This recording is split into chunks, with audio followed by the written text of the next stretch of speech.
Hey guys, today's November nonsense word is tea. I took this from Hannah Witten. I've always drunk tea. My favourite used to be just mint leaves with tea, so just water and mint leaves.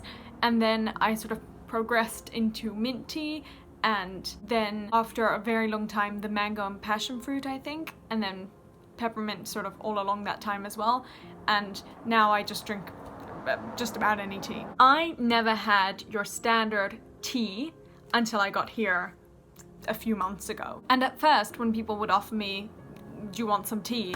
I would say, sure, but in my head I'd be thinking, what kind of tea? I also used to never have milk with my tea, except chai tea and now normal tea, but that's also got to do with the fact that I've always had mint tea, and mint and milk is a big no-no for me. I'm gonna take my hair out. What I've noticed since then, though, is that here in England, tea is almost a competition. It doesn't matter where you go, within 5 minutes of your arrival there, you will be asked, would you like some tea? And if you say no, the look you get is so funny. Just kind of, they're like, are you sure? Is that what you were meant to say? And it's funny because I really like tea, but I'm not like a big tea drinker. I'll have a cup when I feel like it, but not if I'm being offered, oh yes, fine, I'll take some because everyone else is having. So for me, very often, if I am asked, would you like a cup of tea?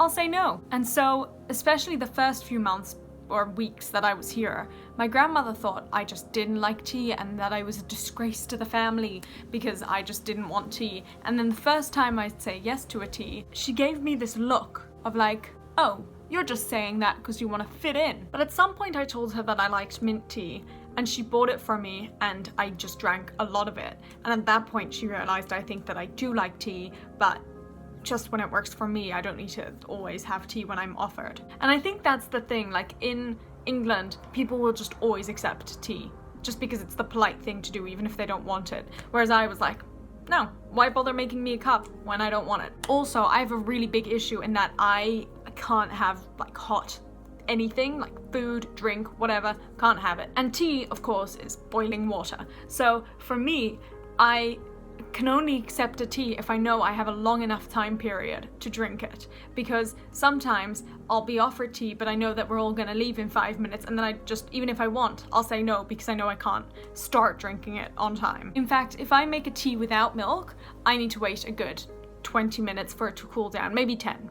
15. Also, just in general, this causes a big problem with me and my grandmother because she likes her food boiling hot, and like all her soups and everything is always literally gonna burn my tongue, and then I'm sitting there waiting for literally 10-20 minutes so that I can start eating it, and then she'll think I don't like the food and really it's just too hot for me to enjoy. My hair is just not doing it today. But it's also funny because here I'm like on the lower end of British because I drink less tea than everyone else, but in Australia I was like more than the high end of British just because I drank tea and like no one else did. Also, one of my cousins, I think, has licorice and chocolate, I think, or chocolate and mint, that kind of something, from Tea Pigs, which I am desperate to get more of, more Tea Pigs bags, and it's so good.